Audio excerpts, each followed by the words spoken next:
Economics optional में आप सभी का स्वागत है। और बहुत सारे विद्यार्थी का क्वेश्चंस आते रहता है कि सर हम इकोनॉमिक्स ऑप्शनल की तैयारी कैसे करें। तो आपने जब मन बना लिया है कि हमको इकोनॉमिक्स ऑप्शनल रखना है तो आपको उसी समय से इकोनॉमिक्स ऑप्शनल की तैयारी करनी चाहिए, जिस समय आप डिसाइड करते हैं कि हमको बीपीएससी क्वालिफाई करना है या किसी स्टेट पीसीएस का एग्जामिनेशन देना है या फिर हमें यूपीएससी में इकोनॉमिक्स रखना है। अब यहाँ पे है क्या कि बहुत सारे स्टूडेंट पीटी का तैयारी करते हैं, पीटी देते हैं और पीटी होने का वेट करते हैं और तब जो है फिर संभावना तलाशते हैं, तब वो तैयारी शुरू करते हैं। तो ऐसी परिस्थिति में आप कंफ्यूज हैं तो तैयारी कैसे कीजिएगा। सबसे पहले अपने आप में कॉन्फिडेंस पैदा करें कि हमने इस पेपर को रखा है तो हम इसे क्वालिफाई करेंगे, तभी आगे कुछ हो सकता है।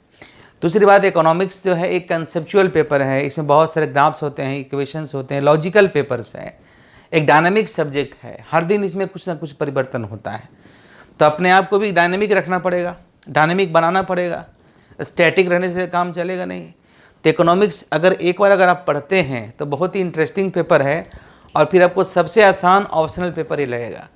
चूँकि इकोनॉमिक्स जो अर्थशास्त्र जिसे कहते हैं वो डिफ़िकल्ट लगता है, कॉम्प्लेक्स लगता है, क्योंकि आप इसे सिस्टमेटिकली पढ़ते हुए नहीं हैं। कॉलेज हो या यूनिवर्सिटी हो, वहाँ भी सिस्टमेटिक इकोनॉमिक्स पढ़ाई नहीं जाती है, इसलिए बच्चे परेशान रहते हैं। तो आप जो है जब तक एक सिस्टमेटिक एक बार इकोनॉमिक्स पढ़ लीजिए, तब आपको जितने सारे कन्फ्यूजन्स है वो सारे कन्फ्यूजन दूर हो जाएंगे और ये पेपर फिर आपको अच्छा लगना शुरू होगा। देखिए, इकोनॉमिक्स में दो तरह का पार्ट है, एक तो माइक्रो इकोनॉमिक्स और मैक्रो इकोनॉमिक्स, जो कि एक मॉडल की तरह है, किसी न किसी व्यक्ति के द्वारा दिया गया है। वो सारे मॉडल, सारे थ्योरी, सारे प्रिंसिपल कुछ न कुछ प्रिंसिपल पर आधारित हैं।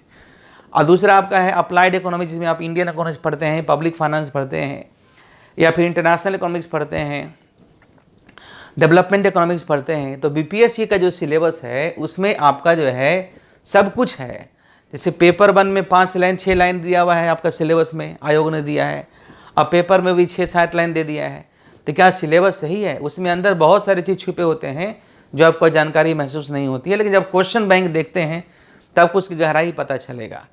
आप देखते हैं, हम देखते क्या है कि जो बीपीएससी का ऑप्शनल एक पेपर है उसमें से माइक्रो इकोनॉमिक्स भी है, मैक्रो इकोनॉमिक्स भी है, डिटेल्स में है, क्लासिकल थ्योरी इम्प्लायमेंट है, केन्सियन थ्योरी इम्प्लायमेंट है, क्वांटिटी थ्योरी ऑफ मनी पूछे हुए हैं, इवन डेवलपमेंट इकोनॉमिक्स में हायरट डोबर मॉडल पूछे हुए हैं, सॉलो मॉडल पूछे हुए हैं, एक्सोजोनस मॉडल पूछे हुए हैं, कॉप डगलस प्रोडक्शन है।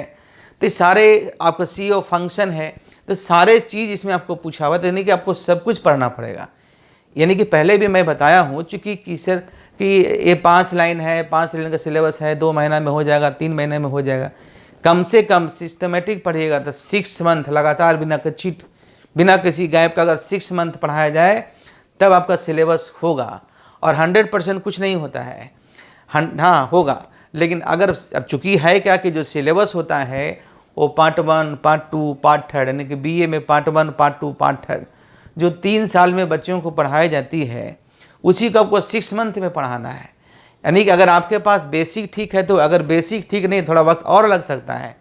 इसलिए अगर आपने इकोनॉमिक्स का चयन किया है तो थोड़ा सा पेशेंस रखें, तब आप इकोनॉमिक्स सीखेंगे, नहीं तो फिर दिक्कतें आपको आती है। दूसरी बात है, जब आप पेपर्स पढ़ते हैं ऑप्शनल का तो नोट्स बनाइए। हमारा पीडीएफ हो, किसी बुक से पढ़ते हो या गूगल से पढ़ते हो, आपके पास मटेरियल होना चाहिए। आप कहाँ से कलेक्शन किए मैटर नहीं करता है। आप बहुत कुछ गूगल पे देख लिए, बहुत कुछ हमारे पीडीएफ में देख लिए, बहुत सारा कुछ बुक में देख लिए, लेकिन जब वो आप लिख ही नहीं पाएंगे एग्ज़ाम में तो आपको क्या फ़ायदा। तो एग्ज़ाम में आपको लिखना है, कहाँ से लिखना है मैटर नहीं है, लेकिन आपको जवाब देना है।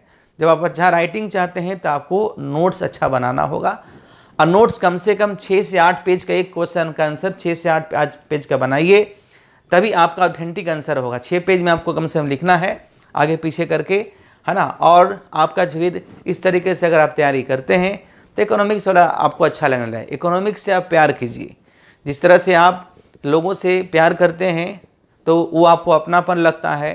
तो इस सब्जेक्ट भी है कि जब इससे आप अपनापन अपना दिखाइएगा तो इकोनॉमिक्स भी आपको समझ में आना शुरू होगा और दुनिया का सबसे आसान पेपर इकोनॉमिक्स रहेगा। आई थिंक मेरे कुछ सजेशन आपको आगे की तैयारी में मदद करेगी। Thank you.